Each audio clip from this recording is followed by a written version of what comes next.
Amigas, amigos, nos da mucho gusto saludarles en su podcast A Dos Voces. Soy Ricardo Marcos y me acompaña, como siempre, mi amigo José María Álvarez. José María, bienvenido. Gracias, Ricardo. Gracias, amigos. ¿Cómo están? Por estar aquí con nosotros en este podcast A Dos Voces, que bueno, ya crecemos en la comunidad. Agradecemos siempre sus comentarios en la caja de comentarios directamente en YouTube para saber qué es lo que ustedes opinan, para saber quiénes son ustedes, si es que así lo desean, y también nos pueden escuchar a través de Spotify. Compártanlo, comenten, y pues seguiremos disfrutando de la mejor música. Y pues hoy mi amigo y compañero Ricardo Marcos y yo nos hemos ajuareado del mismo color, pero creo yo que es fortuito, aunque no, la gente puede pensar que lo hicimos a propósito, pero creo que es fortuito. No sé qué opinas tú, Ricardo. Fue meramente circunstancial, pero yo creo que nos jugó a ambos el inconsciente al respecto, porque Ujú. precisamente el día de hoy vamos con una figura pues muy interesante de la música del siglo XX y además una de sus obras que hoy queremos abordar está relacionada con el color azul. Y en este sentido, José María, antes de revelar a nuestro, digamos, afortunado compositor del día, eh, yo no sé qué piensas tú, pero a mí me parece que el verdadero estilo estadounidense, o bueno, si quieren llamarle también americano, pero yo a veces tengo un poco de problemas con esa etiqueta porque finalmente americanos somos todos los del continente americano.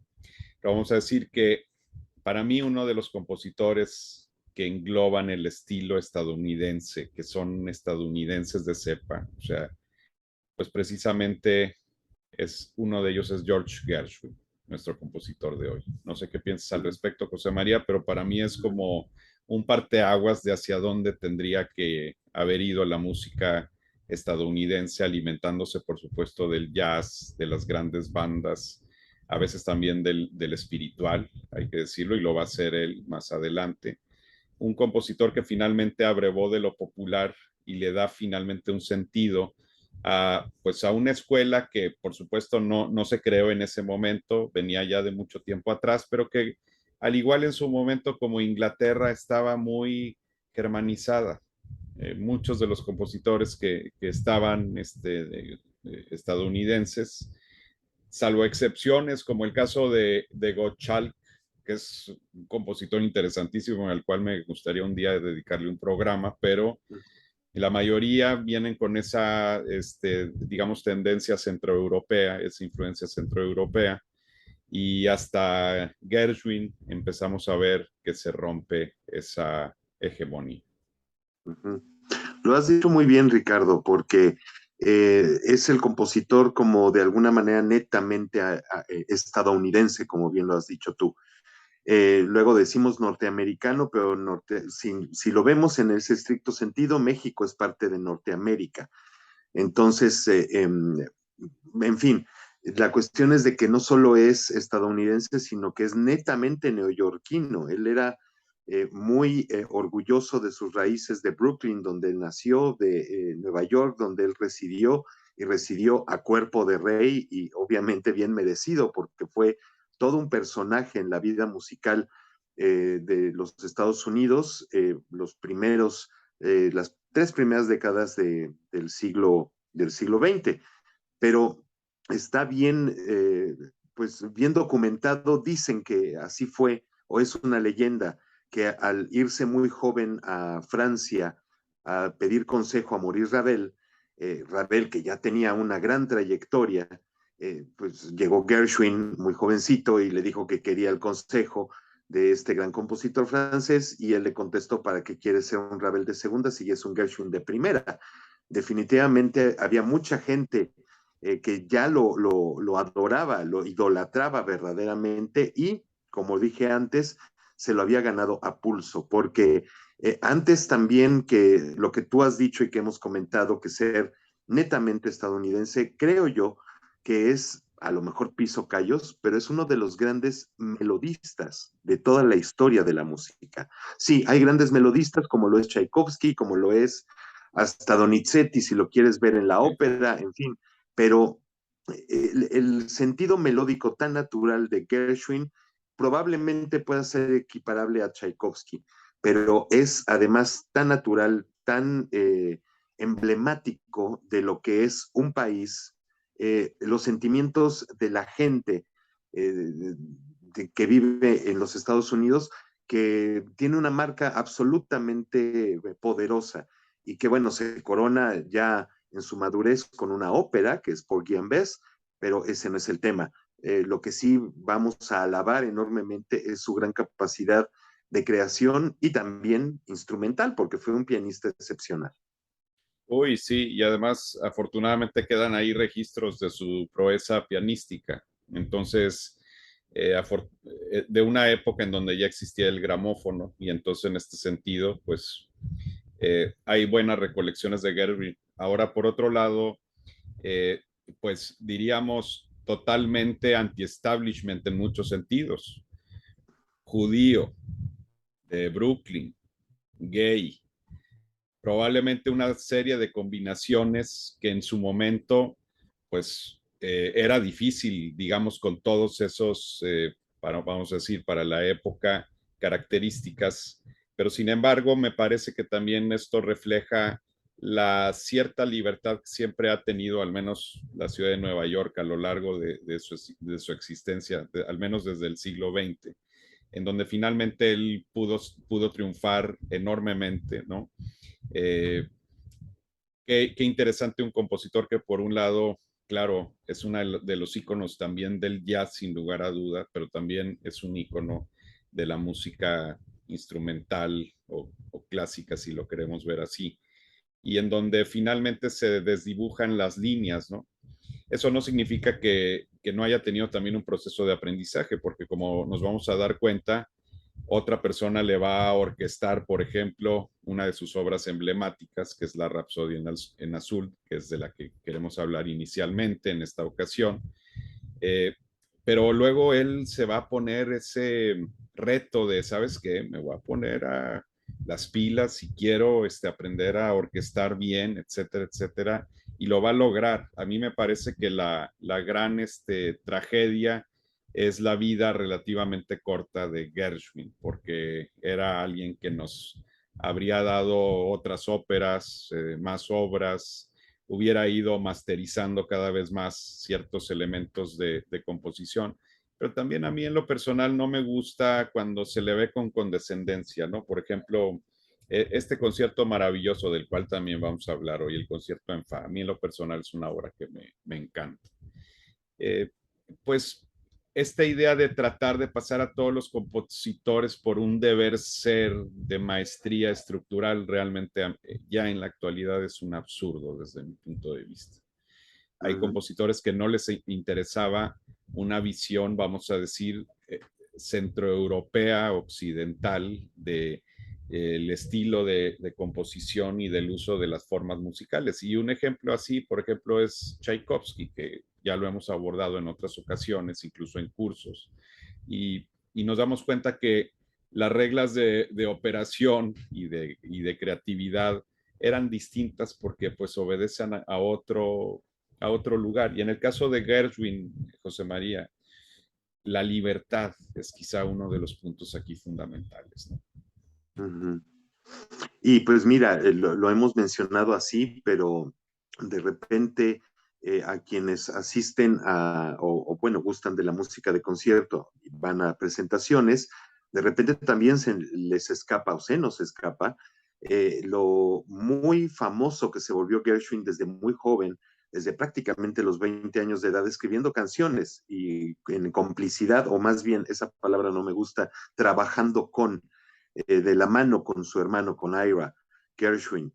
Y a partir de ahí empezaron a florecer los musicales, de los musicals que se dice en inglés, comedia musical se le llama ahora en español, aunque de repente hay algunas que no tienen de comedia nada, pero fue en ese momento en que Gershwin verdaderamente repuntó en todos los escenarios de Broadway y en muchas partes de los Estados Unidos, y que además por eso y gracias a sus canciones y gracias también, como tú ya lo dijiste, a que ya había gramófono, ya se estaban empezando a hacer los rollos de pianola y posteriormente los primeros discos, pues fue que se empezó a difundir los, como ahora los singles, ¿no? Que tenemos, los sencillos, de las canciones extraídas de muchas de sus comedias musicales, y ahí, vaya, la lista es absolutamente interminable, vaya, de todas las canciones que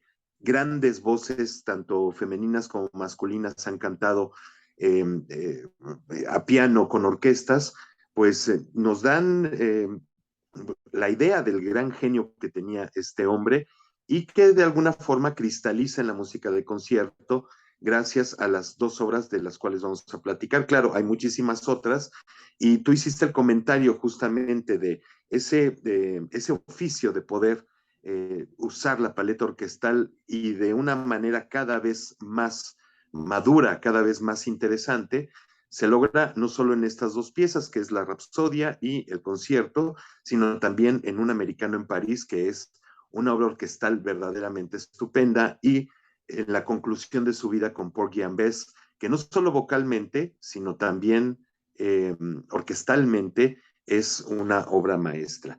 Y antes de abordar las obras, Ricardo, pues estamos vestidos de azul y todos nos vamos precisamente por la traducción literal de esta obra, Rhapsody in Blue en inglés, Rapsodia en azul en español, y yo siempre he estado muy peleado con eso y creo que lo vino a afianzar un encuentro que tuve con un musicólogo y compositor estadounidense hace muchísimos años, 30 para ser exacto, en Nueva York. Hablábamos de Gershwin, con este hombre, bueno, se me fue rápidamente el nombre, pero bueno, lo tenía aquí, eh, y él, hablábamos de esta obra y me dijo, es que lo que mucha gente no entiende es de que el azul no tiene nada que ver, es el sentimiento que viene del blues, es decir, de ese género musical en donde digamos, se aborda de alguna manera la nostalgia por algo, por el amor, por la patria, por un montón de cosas.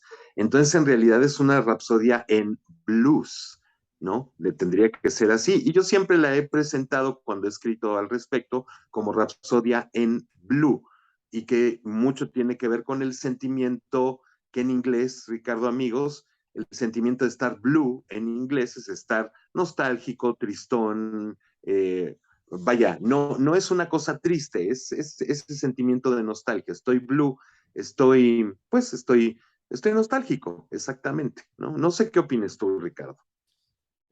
Me parece muy, muy correcto esto que estás diciendo y es cierto, permean otras reglas finalmente esta magnífica composición. O sea, ya desde ese solo magnífico inicial, o sea, que parece como si proveniera de un instrumento finalmente de una banda de jazz, ¿no? Que está haciendo su solo al inicio antes de que surja pues, todo el colorido de la obra, incluso la entrada del propio piano.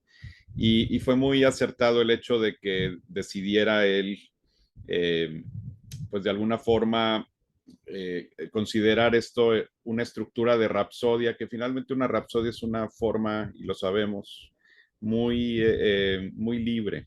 O sea, no tiene una estructura específica que se deba de seguir. Cuando los compositores han utilizado, por ejemplo, ese término para designar alguna de sus obras, eh, pues generalmente son obras que obedecen más bien a elementos temáticos, rítmicos, pero no podemos decir que, como una sinfonía son 4 o 3 movimientos y hay un movimiento lento y hay dos movimientos externos más complejos y hay un movimiento gracioso en tercero o en segundo lugar. No es así. Podemos considerar las rapsodias, por ejemplo, de Franz Liszt, ¿no? Las rapsodias húngaras. Están las rapsodias de Dvorak también, por ejemplo. Más adelante vamos a tener la Rapsodia sobre un tema de Paganini, que en realidad es como una serie de variaciones, o sea, en un formato a lo mejor libre también, pero pues muchas veces se utiliza este término de rapsodia sin realmente quizá referirse específicamente a una estructura particular. Ujú. Se considera como una especie de composición libre y que a veces está relacionada, eso sí, con elementos de folclore, pero como lo vimos también con la obra de Rachmaninoff, no necesariamente. Y en el caso de Gershwin, pues bueno, si pensáramos que el jazz pudiera originarse inicialmente desde el folclore, ¿verdad? Desde el folclore negro estadounidense, de hecho, pues sí pudiéramos pensar que hay un tintecillo ahí de folclore, o al menos de la música que ya se popularizó en Estados Unidos, que proviene de raíces más folclóricas, pero aquí en la Rapsodia en Azul llega una sofisticación extraordinaria. Quienes hemos tenido la oportunidad de estar en Nueva York varias veces, eh, no podemos dejar de pensar, y al menos a mí esto me pasa, José María, amigas, amigos, o sea, no puedo dejar de pensar en Gershwin. O sea, vas por Times Square y ves los aparadores y las luces y ay caray, no puedes dejar de pensar y de pronto se te, se te aparece en la memoria el famoso tema de la Rapsodia en Azul o a lo mejor algún otro tema de Gershwin. Está tan indisolublemente ligado Gershwin a Nueva York, pero al mismo tiempo es tremendamente estadounidense. Así es. Em, Ese solo de clarinete que inicia la obra, pues mucha gente, sobre todo en el cine, lo ha tratado de pues ligar al, ¿cómo se puede decir? Al paisaje, al panorama. En inglés es skyline, pero a mí no me gusta mezclar inglés con español cuando estamos haciendo este tipo de conversaciones, pero sí, es el skyline, vaya, de todos los rascacielos que hay en Nueva York, y me parece que hay una línea que se hace en Fantasía 2000, en la película de los estudios Disney, en donde se utilizan fragmentos o, bueno, un arreglo de la Rapsodia in Blue o en azul, y que empieza justamente así como una línea que va pintando todo el paisaje neoyorquino en especial, y es una historia que se cuenta ahí totalmente neoyorquina. Y quiero hacer el paréntesis cuando hablamos de los pinos de Roma, justamente también en esa película, en Fantasía 2000, aparecen los pinos de Roma en un arreglo hecho especialmente para la película. Pero al inicio del podcast, Ricardo, que comentaste acerca de pues la inseguridad que tenía Gershwin de sentarse a orquestar, porque en el piano conocía la voz humana y además conocía todo eso, ese trayecto del cual tú has hablado, que es el spiritual, el jazz, el blues, o el spiritual, el blues, el jazz, y cómo se cristaliza en la creación de Gershwin y después en otros compositores estadounidenses. Pero bueno, conocía naturalmente las capacidades vocales, era un estupendo y muy virtuoso pianista, pero la orquesta era otra cosa. Así que todo ocurrió cuando en 1924 Paul Whiteman, que tiene su banda de jazz, que pues es legendaria, eh, empezó a organizar un concierto en la Aeolian Hall de Nueva York, que se iba a llamar Experimento de Música Moderna, y en la cual él quería poner este experimento de los músicos de concierto con el mundo del jazz. Entonces, bueno, entraba perfectamente Gershwin, pero antes de aceptar dijo, ¿cómo le voy a hacer? Porque él me está pidiendo, vaya, frente a un combo de jazz o un grupo de jazz y el piano solista, así que le pidió consejo a un autor llamado Ferdi Groffet, o Fer de Groffet. Este señor escribió El Gran Cañón, nada más ni nada menos, esta gran suite orquestal, entre otras estupendas suites que también nos hablan del paisaje y de las tradiciones estadounidenses. Y bueno, pues él fue el que le ayudó a hacer la orquestación en apúrate porque es pasado mañana, Y después, obviamente, también le dio la orquestación completa, que es la que se escucha más en las salas de concierto.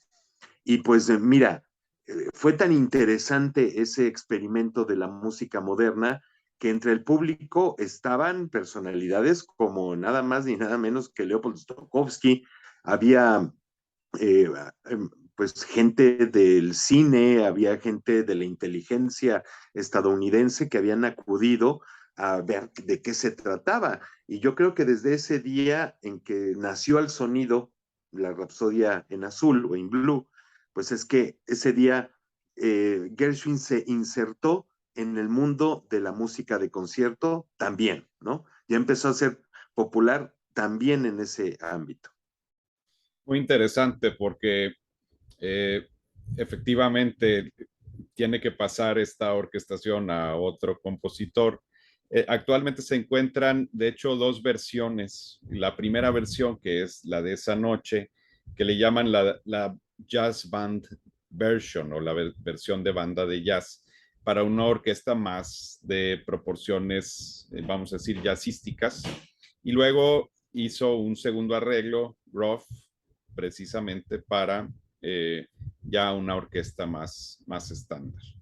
Hay quienes dicen que les gusta más la versión original, pero pues para mí la realidad es que no es que una sea mejor que la otra, o sea, todo depende de para qué la quieres o bajo qué concepto quieres tú presentar la obra, ¿no? Lo usual es escuchar, por supuesto, la versión ya tradicional para orquesta sinfónica, que es como para una orquesta más grande, pero hay quienes también disfrutan la versión original, que evidentemente nos da también otras sonoridades, sin lugar a duda. Pero también es cierto que cuando la escuchamos ya para gran orquesta sinfónica, podemos también disfrutar de ese encuentro entre el jazz y la música de la sala de concierto. Aquí lo interesante, sin embargo, sería ver de qué forma se aborda la música, los solos específicamente, qué carácter se le da, porque como lo dijo en su momento también el gran André Previn, eh, los, no se puede tocar como pensamos tocar una, una obra para piano y orquesta concertante de la tradición, vamos a decir, clásica. Aquí los acordes hay que quebrarlos, hay que insertar una serie de elementos más jazzísticos, mayor libertad incluso con las marcaciones de tiempo. Ese solo inicial de clarinete es un gran ejemplo. O sea, o lo tomas totalmente como está escrito o realmente le das un contexto improvisacional que me parece que es lo correcto. Y de ahí es donde podemos también separar las grandes versiones que hay de esta obra de otras que pues la verdad te das cuenta que es de gente que no entiende, no respira el espíritu jazzístico que hay también detrás o de blues, perdón. Sí, y pues esto es bien interesante porque puedes escucharlo como tú lo dices, lo puedes tocar a la letra, ¿no? Lo puedes tocar como dice la partitura, pero Gershwin mismo, con ese lenguaje, con ese ambiente entre blues, jazz y muchas cosas innovadoras también para su tiempo, para los años 20, le permite al intérprete músico de orquesta, al solista, que puedan hacer otras cosas, o sea, que jueguen con eso mismo. Entonces, probablemente el solo de clarinete lo puedas escuchar infinitamente distinto con muchas versiones. Y yo recuerdo en alguna orquesta que cuando pues iban a ensayar Rhapsody in Blue, el clarinetista se puso muy nervioso y el director Wesper, que era estadounidense, le dijo, no, usted respire tranquilo, diviértase tocando. Y nunca se divirtió y lo quiso hacer, pues no sé, o sea, totalmente cuadrado y pues por ahí no va. Y en el piano también ocurre esto. ¿Cuántos pianistas tú y yo y nuestros amigos no han visto y escuchado en conciertos? ¿Cómo disfrutan? O sea, de repente puedes meter unas notas ahí, hacer un poquito de improvisación, hacer sin, obviamente, faltar el respeto al texto. El texto mismo te lo está proponiendo, entonces hay muchas maneras de jugar, de explayarte, de disfrutar esta música fantástica, que la verdad, pues es uno de los clásicos ya del siglo XX. Yo creo que esta obra rompe, como ya habíamos platicado, el esquema del concierto para piano y orquesta, pero bueno, es una obra muy sabrosa, si así lo podemos decir, para escuchar, para tocar, y es la favorita de pianistas de público en todo el mundo. Así que, pues también hemos platicado en estos podcasts del carroñero que puede ocurrir en la mercadotecnia acerca de las grandes obras de arte, pero pues vaya, gracias a ello, mucha gente pues identifica Nueva York gracias a esta música y viceversa, ¿no? E identifica el sentimiento estadounidense y al jazz gracias a Gershwin y su Rapsodia. Así que, pues la verdad, a mí me parece una de las grandes piezas maestras del siglo XX. Curiosamente, Gershwin va a tratar de repetir este éxito y a lo mejor pensando, bueno, voy a volver a abordar la idea, pero ahora que ya yo orquesto, ya tengo más conocimientos en todos estos elementos, y hace una segunda Rapsodia que nunca ha llegado a la popularidad de la primera, pero a mí la verdad me parece que es una obra también que tiene lo suyo. El caso es que es interesante, ¿no? O sea, a lo que me refiero principalmente es lo que significó para la popularidad de Gershwin esta obra, porque efectivamente le abrió las puertas de las salas de concierto. Y como bien decías, tenemos entre las personas que lo han abordado, pues de todo, José María, desde los grandes pianistas, vamos a decir, del repertorio estándar de concierto hasta algunos pianistas que más bien están relacionados a veces con las bandas de jazz o con música más de corte popular. Y pues es interesante, digamos, lo que hay en este sentido de discografía, ¿no? Porque pues muchos han abordado, han hecho sus versiones, algunos han tomado las versiones de jazz band original, y pues digamos que hay para todos los gustos finalmente lo que hay disponible respecto a abordar esta pieza. Y también se puede encontrar la versión de piano, la versión para piano solo, que también pues muchos han tocado y han hecho suya. Y hablando de discografía, pues ahí atrás está, por ejemplo, de la colección que sacó la etiqueta Nonsuch de Warner, sacó de una colección Gershwin, el primer disco fue los Piano Rolls o los rollos de pianola, en donde existen, vaya, muchas canciones de Gershwin del original, de lo que él grabó en pianola, pues está reproducido digitalmente y ahí se puede escuchar, incluyendo la Rapsodia, pues tocada por Gershwin.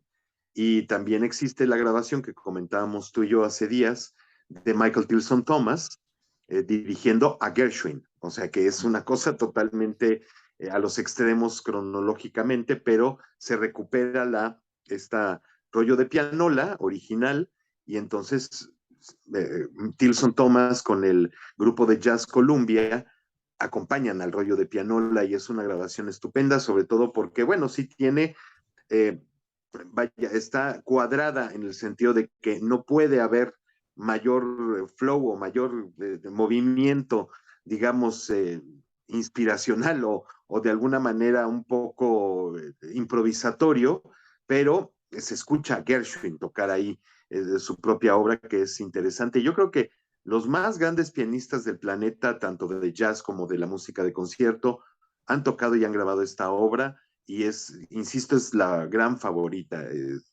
Mencionaste a Prevan, una de mis versiones favoritas es Prevan, exactamente esa. Es con la Sinfónica de Londres, ¿no? Él Así toca y es. dirige. Este disco es una chulada, la verdad. Porque aparte Previn tiene ese toque. Era un músico tan extraordinario y tan abierto incluso a las influencias musicales y a conocer también otros estilos. Él tocaba jazz, o sea, era un gran músico. Algún día tendríamos que platicar de este. Y claro, fue muy inspiracional, sobre todo en su juventud. Era de estos mavericks que llegaban a las salas de concierto y empezaban a romper incluso con muchas nociones tradicionalistas de la dirección orquestal, de la aproximación a la música, todo esto. Pero este disco es una joyita, creo que además es de los mejores discos en los que su pianismo, era buen pianista, ¿verdad? No era el mega virtuoso pianista que iba a abordar todos los repertorios, pero este particularmente le queda, pero al dedillo porque sabe cómo suena. Hay otro que también me parece interesante, que es este de Ivan Davis, con la orquesta de Cleveland y Lorin Maazel. Otro buen disco, por cierto, de obras de Gershwin. Esta versión, curiosamente, fue la primera que yo escuché en mi vida, porque la tenía en cassette cuando era niño. Y es también una versión muy pues, estadounidense en todo el sentido de la palabra, muy, muy bien pensada, un poco más expansiva que la de Previn. Previn utiliza algunos momentos de gran pulso rápido, claro, toda la libertad, y es interesante.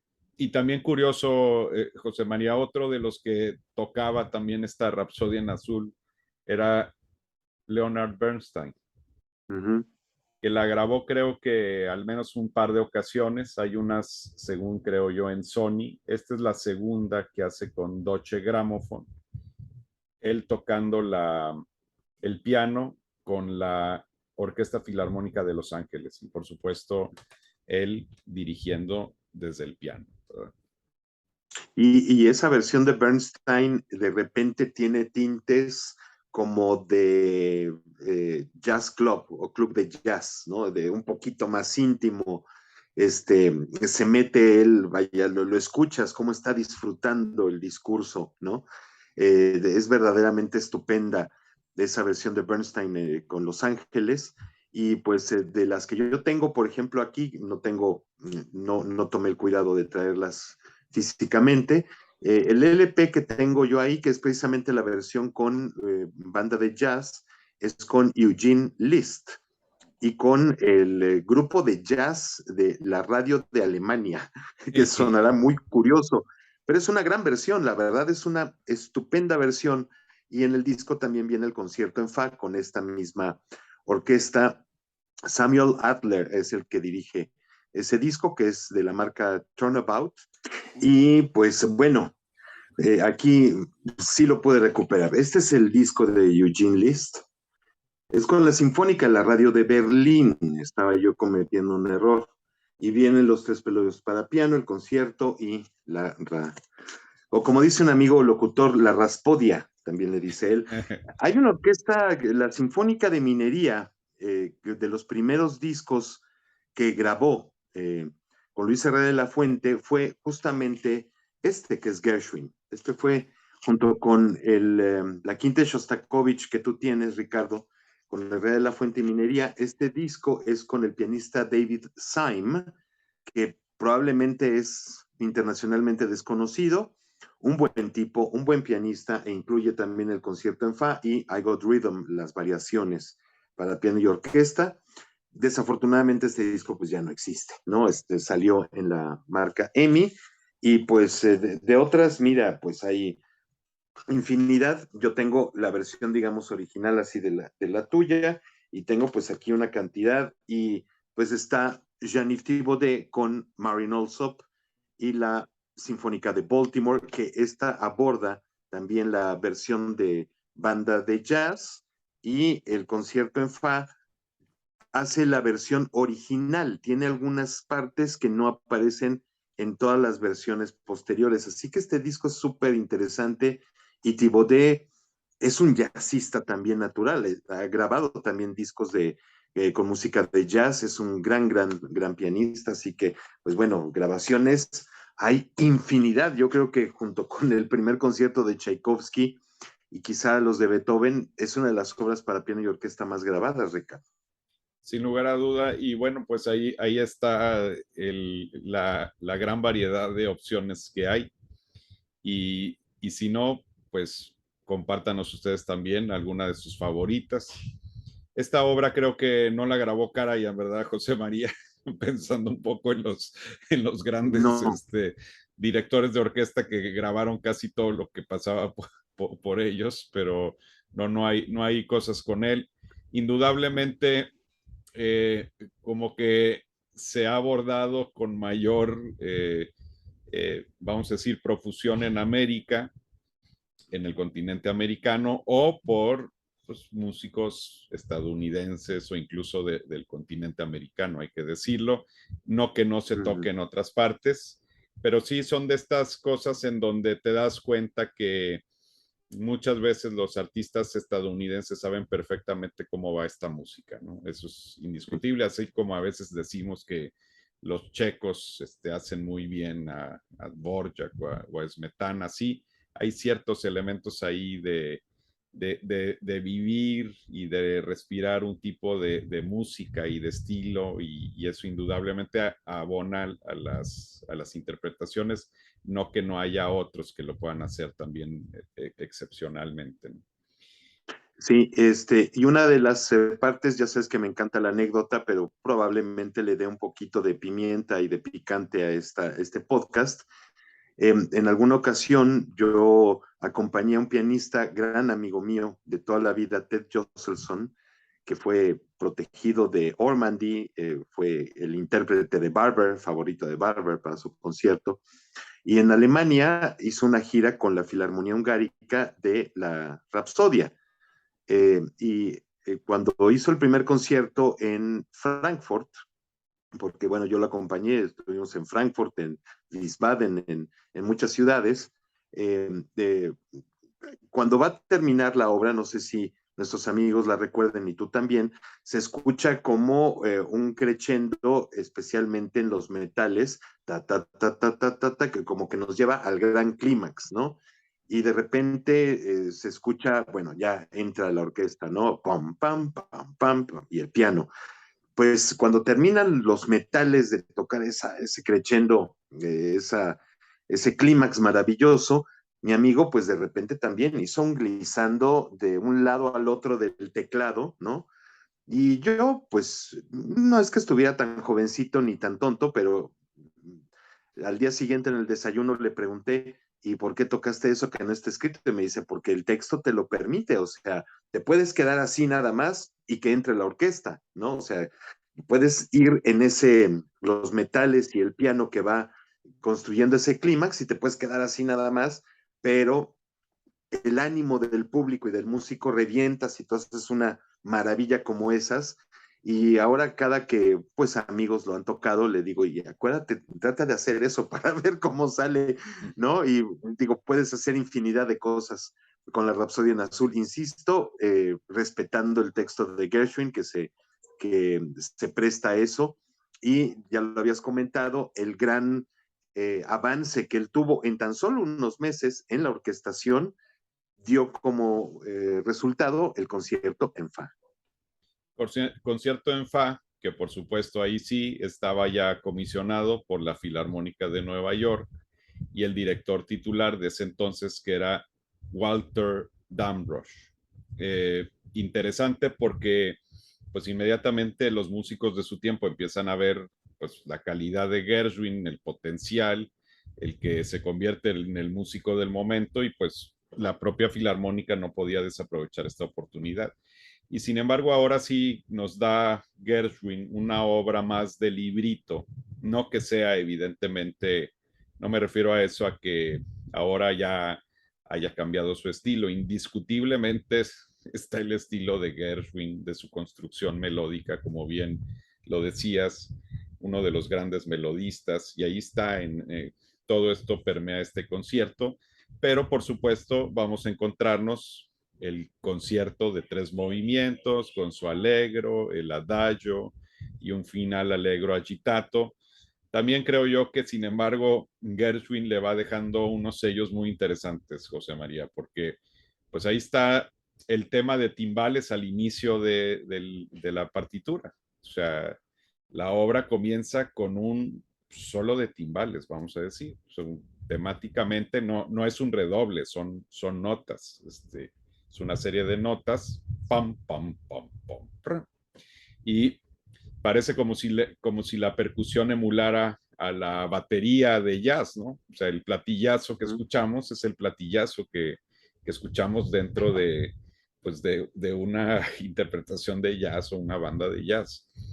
Y ahí sí ya nos vamos acercando al lirismo pues de la idea principal temática de este primer movimiento, que además es delicioso. Tiene hasta cierto punto un elemento nostálgico que a veces en ambiente nos recuerda también un poco a la Rapsodia en ese sentido. Pero de alguna forma aquí Gershwin va logrando a través también de los pasajes orquestales, pues ahora sí cimentar este concierto dentro de una tradición clásica, desde mi punto de vista. Claro, y pues ya lo comentamos, tenía cierto miedito a aceptar la comisión en un principio, pero él se agenció de cuanto tratado de orquestación había a la mano para poder estudiarlos y sacar el mejor provecho de todo ello. Y estando en Londres, en una gira de una de sus piezas de comedia musical, fue que él empezó a delinear esta obra y lo que él había pensado era llamarle el New York Concerto, el concierto de Nueva York, así había pensado llamarle, y él escribió de alguna manera lo que mucha gente pensaba al respecto entre su Rapsodia y la nueva obra, el concierto. Decía, muchas personas habían pensado que la Rhapsody in Blue fue solo un feliz accidente. Bien, yo, por un lado, quiero mostrarles que había mucho más de donde proviene. Con el concierto en Fa, me decidí a hacer una pieza musical absoluta, o de música absoluta. La Rapsodia, como su título lo implica, fue una impresión acerca del blues. Y el concierto no tiene connotaciones programáticas. Y así es exactamente como lo escribí, precisamente como la música de un estadounidense, netamente estadounidense, que tiene ya todo este gran bagaje en el teatro musical y que pues ahora nos está poniendo a una gran orquesta, como tú dices, empieza con la percusión que participa de manera estupenda en todo la obra y pues con una escritura pianística verdaderamente muy virtuosa a la altura de cualquier gran concierto para piano de la historia. Sin embargo, para los que sigan nostálgicos con el estilo de blues y de jazz, afortunadamente este concierto también nos da esas dosis. Piensen ustedes en ese magnífico segundo movimiento con el solo de trompeta. Ese solo de trompeta nada más puede haber salido de alguien que entendía también la cuestión del blues y del jazz. O sea, no es un solo de trompeta en el sentido de lo que vamos a escuchar a lo mejor en otros casos. Y además es muy poco usual, sin lugar a duda, que se le dé a la trompeta estas posibilidades, vamos a decir, de solista o de solos dentro del contexto de un concierto para piano. Quizá la única excepción sea el concierto número 1 de Shostakovich, y que también es una obra del siglo XX, por cierto, y que también es una obra que tiene también algunos elementos ahí de acercamiento con lo popular. Entonces, sin lugar a duda, es una magnífica obra y que si bien también ha tenido una presencia excepcional en las salas de concierto, es una obra de repertorio sin lugar a duda. También hay que, probablemente también permita ciertos elementos, no con la libertad de la Rapsodia en Azul, pero sí, por ejemplo, ese solo de trompeta, pues hay que saber un poco cómo va la cadencia en este tipo de música. Uh-huh. Y pues además, bueno, pues la mayoría de las orquestas, el trompetista, si no quiere aventurarse mucho, pues se toca con un poquito de sordina, pero no la sordina metálica, una sordina suave, para dar este sentimiento totalmente soñador, nostálgico. Eh, Mira, una vez lo estábamos oyendo en la sala Nezahualcóyotl, con, no me acuerdo qué orquesta, pero estaba yo con un amigo y cuando empieza a sonar el solo de trompeta y se empieza a desarrollar, se me acerca mi amigo y me dice al oído, me dice, Miles Davis decía, el jazz es un orgasmo. O sea, es que te puede producir una cantidad de sensaciones fisiológicas este solo de trompeta, que bueno, a lo que yo iba es de que, como está escrito en la partitura del concierto de Gershwin, dice with hat, con sombrero. Se tiene que usar un sombrero de fieltro como sordina para poder tocarlo y que dé esa sensación justamente entre jazz y blues que nos está proponiendo aquí Gershwin. Y que bueno, el movimiento empieza, es como también este mismo amigo que estaba, yo creo que pues pensando en una cantidad de cosas mientras escuchaba esa obra conmigo en aquel concierto. En el primer movimiento de repente también se me acerca y me dice, esto es como un Charleston. Y efectivamente, yo creo que Gershwin lo pensó así, como un gran Charleston para orquesta que además termina en una parte virtuosísima para el piano y con unos acordes tan definitivos en la orquesta que al público pues nos hace aplaudir. Todo el mundo aplaude después del primer movimiento de este concierto y todo el demás público los empieza a callar. Déjenlos que aplaudan, hombre, pues, ¿no? Les gustó, es música muy emocionante. Entonces, ¿cuál es el resultado? Aplaudes de emoción y luego viene la catarsis con el segundo movimiento que es tan soñador en el piano, todo el discurso orquestal. Es una obra fenomenal. Y por supuesto el Charleston nos regresa en el tercer movimiento, que es un movimiento también bellísimo, de gran vitalidad. Eh, el piano también a todo vapor, vamos a decir. Y hay siempre ciertos elementos muy sutiles. O sea, Gershwin sabe construir muy bien los clímax de los movimientos y eso indudablemente es un rasgo también de un gran compositor. O sea, que sabía dónde poner los puntos, digamos, espectaculares. Y igual los temas son muy memorables y curiosamente se le va a ocurrir lo que para mí es un cierre magistral. Regresa el solo de timbales, que por cierto ahí en la partitura está marcato, o sea, la palabra es que deben de ser perfectamente articulados y con el peso, digamos, acentuado en esa aparición final. Pam, pam, pam. Y la orquesta salta junto con el piano, que es interesantísimo porque pone a tocar en trémolo a todos los instrumentos. Un efecto, incluso los cornos, que a veces no se escuchan el trémolo de los cornos en todas las grabaciones y que para mí ese es uno de los puntos ahí claves porque esos trémolos definitivamente están totalmente fuera de un estilo clásico. O sea, eso viene más bien de las bandas de jazz, probablemente el Charleston. Y finalmente nos da esa escalita final o ese tema final en el piano antes de cerrar con gran, pues sí, con el boom usual de este compositor. Una obra magnífica, sí. Es que decías eso, ese trémolo en todos, a mí me remite precisamente a ¿no? Al movimiento de las jazz hands que le dicen, ¿no? Es como eso, es hasta teatral la obra, es verdaderamente fantástica. Y cuando se estrenó con la Filarmónica en Nueva York en diciembre de 1925, el público lo ovacionó a Gershwin, ¿no? Ya obviamente la orquesta y a Damrosch que estaba dirigiendo, pero los críticos se lo acabaron. Decían que era producto de un novato esta obra. ¿Y quién salió a defenderlo? Nada más ni nada menos que Schoenberg, Arnold Schoenberg e Igor Stravinsky. Nada más ni nada menos. Cuando Gershwin estaba en sus años 20, en sus veintitantos. Y de hecho, en algún momento, pues también dijo Gershwin, voy a pedirle consejo a Stravinsky, ¿no?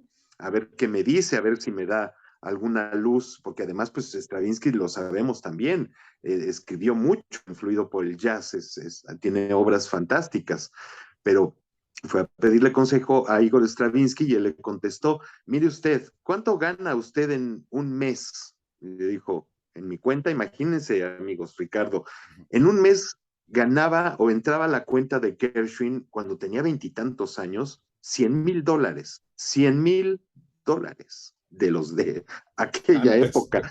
Y cuando le dijo Stravinsky, ¿usted quiere que yo le dé consejos cuando gana $100,000 al mes?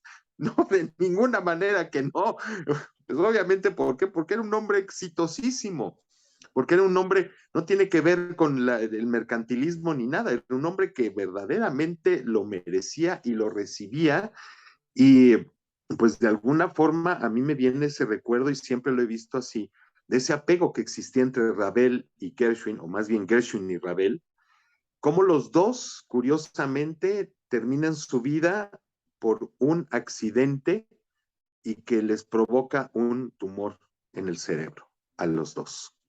Es muy curioso, ¿no? Muy, muy curioso.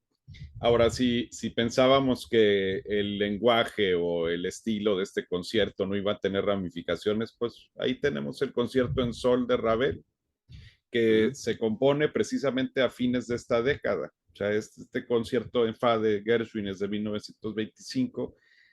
Si mal no recuerdo, Ravel, el suyo es como de 1929, a la vuelta del 30 por ahí. Y pues indudablemente Ravel también es jazzístico. O sea, su concierto en sol es jazzístico también. ¿De dónde venía, por supuesto, esa, vamos a decir, ya un modelo en donde el jazz aplicado a las cuestiones, vamos a decir, de la música de concierto bien empleado, pues evidentemente del concierto de Gershwin, ¿no? Y esto nos Uh-huh. muestra que muchas veces los grandes compositores se van influyendo unos a otros y hay una admiración, ¿verdad? Por lo tanto, esta idea de minimizar a Gershwin creo que ya quedó muy atrás. O sea, ya el hecho que compositores como Stravinsky, Schoenberg, Ravel lo hubieran defendido en su momento, pues ya no, nosotros ya no tenemos absolutamente nada que decir al respecto, más que, por supuesto, disfrutar de estas magníficas páginas. Ahora, ¿qué versiones hay de este concierto? Eh, bueno, una de ellas, obviamente, y vuelvo con Andre Previn, pues es un disco muy completo con obras de Gershwin, y su versión del concierto en fa también es de antología, además con la Sinfónica de Londres, que es una magnífica orquesta y en esta época estaba en un gran momento, hay que decirlo, en los 70s. Así que pues ese es un disco que no tiene pierde, y hay otro que a mí me parece muy interesante porque este disco realmente ha sido muy poco difundido. Salió en su momento en LP, que es Roberto Sidón, el, Uh-huh. tocando el concierto en fa con la Orquesta Filarmónica de Londres, también con la batuta de Sir Edward Downes. Esta es Uh-huh. una muy buena versión también, un poco más expansiva que la de Previn, pero Sidón pues llegó, en su momento fue un espléndido pianista, ¿no? Un poco ya subvalorado, pero que hasta llegó a grabar varias cosas para la Deutsche Grammophon en los 70s. Sí, y pues bueno, infinidad así como quizá no hay tantas grabaciones como las hay de la Rapsodia, pero el concierto también es uno de los favoritos de los pianistas. Claro, de los pianistas probablemente ya en una época en que tienen una gran solidez artística. A mí, pues, en algún momento me sorprendió muchísimo, pues, ver el desempeño de un pianista cuando salió su primer disco, que pues fue fantástico. O sea, un pianista además sueco, su álbum debut, y que tocando el concierto de Gershwin, tocando Copland, tocando Barber, verdaderamente fantástico. Y ese pianista es Peter Jablonski. Y cuando yo tuve la oportunidad, bueno, primero tuve el disco y años después tuve la oportunidad de presentar a Peter Jablonski en México en concierto.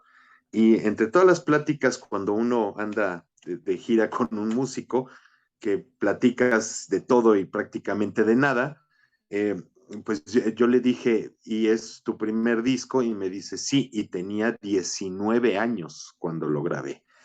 Y pues además no fue que la compañía discográfica Decca le haya puesto a alguien, digamos, para, a ver, vas a grabar tal y vas a grabarlo con tal y tal y tal. No, fue sugerencia de un director de orquesta y también pianista, que lo acompaña aquí con la Royal Philharmonic en Londres, que es Vladimir Ashkenazy. Vladimir Ashkenazy fue quien dijo, quiero grabar el concierto de Gershwin, pero quiero que este muchacho de 19 años lo grabe. Entonces fue sugerencia del propio Ashkenazy y desde entonces y para toda la vida yo creo que Ashkenazy y Jablonski serán amigos, que por cierto estuvo en Monterrey tocando Prokofiev hace algún tiempo. Y también hay, Ricardo, por ahí una grabación que estoy viendo ahora que la toca este pianista que sí es jazzista, Stefano Bolani, con la orquesta de la Gewandhaus y Shaili. Es un discazo, de los más recientes, por cierto, del concierto en Fa. Es verdaderamente estupendo ese disco. Y me parece recordar, hablando de Previn, él grabó la segunda Rapsodia junto con otras obras orquestales y la obertura cubana, pero con Cristina Ortiz al piano, la Sinfónica de Londres, nada más ni nada menos. Esa muy buena versión, por cierto, de la segunda Rapsodia, pero esa es otra de las obras que, bueno, la mencionamos tangencialmente, pero es una gran obra. Magnífica obra, al igual que Un americano en París. Son obras que a lo mejor habrá que abordar en una segunda emisión sobre George Gershwin. Pero esperamos que hayan disfrutado de este podcast y que los motive, si no lo han hecho, a descubrir a Gershwin. Yo les garantizo incluso que aquellos que no lo hayan conocido a fondo, y si ya tienen una disposición por el jazz, se van a encontrar un mundo delicioso en la música de este compositor, y que en mi opinión muy particular es, junto con Aaron Copland, los dos grandes pilares de la música clásica estadounidense del siglo XX. Cada uno obviamente con estilos muy propios, pero que lograron de alguna forma trasladar el espíritu estadounidense en toda su exuberancia, en toda esos elementos también a veces populares que están en las obras de ambos y que pues representan el espíritu estadounidense trasladado a la música. Pues a descubrir a Gershwin si no lo han hecho y como dijimos antes, bueno, aquí tenemos unas grabaciones que físicamente pues hemos escuchado, hay otras que probablemente conocemos gracias a las plataformas, pero si ustedes también tienen alguna que se nos esté pasando, recuerden que esto es de ida y vuelta. Ustedes nos pueden decir qué es lo que han opinado acerca de nuestra charla, las versiones que a ustedes les gustan, que probablemente nos darán luz en algunas otras que no conozcamos o que se nos hayan pasado. Y comenten, por favor, directamente en los comentarios de YouTube, porque luego nos mandan el WhatsApp o nos mandan la paloma mensajera, pero eso no nos ayuda al algoritmo en el YouTube para que se siga promoviendo nuestro canal con otras personas que les gusta la música de concierto. Así que les agradeceremos mucho, Ricardo, y pues ojalá escuchen Gershwin si se quieren vestir de azul, está perfecto. Si no, disfrútenlo y ojalá y puedan buscar estas versiones que comentamos. Bueno, pues muchas gracias por su atención y los esperamos la siguiente semana con más de la mejor música. Hasta pronto. Hasta pronto.